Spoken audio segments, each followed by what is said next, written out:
अब तक जो देखा वो सब ट्रेलर। यहाँ से आपकी 5 मिनट की ये स्टोरी है और रियल स्टोरी है। 150 साल बाद ठाकुर जी यहाँ से ब्रिज वापस चले जाएंगे। आप अभी जहाँ पे खड़े हो, ये पहले सीहाड़ गांव था। नाथ द्वारा इनके आने से पड़ा। औरंगजेब का जब हमला हुआ, मथुरा वृंदावन गिरिराज जी वहां से ये पलायन करते करते इस गांव में आए। बीच में बहुत सारे गांव पड़े, किसी भी राजा ने इनको शरण नहीं दी क्योंकि सब औरंगजेब के अधीन हो गए थे। आपने बुक और पुस्तकों में पढ़ा है, मेवाड़ कभी किसी का गुलाम नहीं रहा है। यहाँ आते आते इस गांव में रथ का पहिया कीचड़ में फंस गया, ना तो आगे जाए ना पीछे जाए। ये है गंगाबाई जो श्री कृष्ण से रूबरू बात करती थी। पीछे हैं ब्रिजवासी, ये है पंडित दामोदर जी और ये मेवाड़ के राजा राज सिंह। यहाँ से 28 किलोमीटर दूर एकलिंग जी महादेव का मंदिर है। ये महादेव से डायरेक्ट बात करते थे, जैसे गंगाबाई श्री कृष्ण से बात करती थी वैसे ये महादेव से डायरेक्ट बात करते थे। जब इस गांव में रथ का पहिया कीचड़ में फंसा तो गंगाबाई ने श्री कृष्ण से पूछा, प्रभु क्या लीलाएं आपकी, ना तो रथ आगे जा रहा है ना पीछे जा रहा है। तो श्री कृष्ण जी ने पूछा, गंगाबाई ने पूछा श्री कृष्ण से, प्रभु क्या लीलाएं आपकी, ना तो रथ आगे जा रहा है ना पीछे जा रहा है। तो श्री कृष्ण जी ने जवाब दिया, मैं किसी के कारणवश यहाँ आया हूँ, यहाँ के राजा को बुलाया जाए और मेरे लिए मंदिर का निर्माण किया जाए।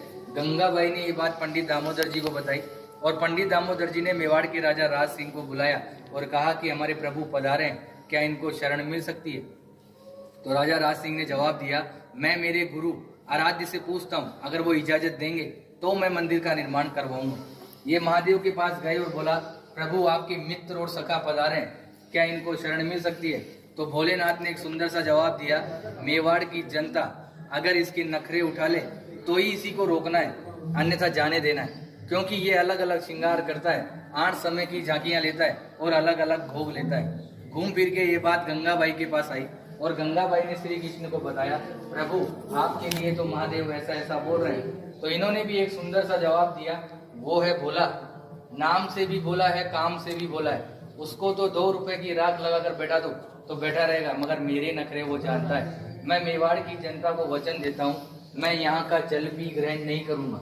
आज भी जल यमुना नदी से आता है, गौशाला में रखाया जाता है। गौशाला से गागर भर के ग्वालपाल सुबह मंदिर में 4 बजे लेकर जाते हैं। यमुना जल का जो प्रसाद बनता है वही ठाकुर जी ग्रहण करते हैं। आप लोगों का जो प्रसाद होता है वो बाहर दिखाकर बाहर ही बांट दिया जाता है।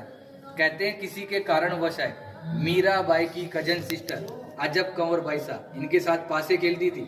श्री कृष्ण को पता थी कि आज मेरे साथ ये पासे क्यों खेल रही है, मगर श्री कृष्ण जी जान चला के हारते गए और अजब कंवर बाई साहब को जिताया और बोला कि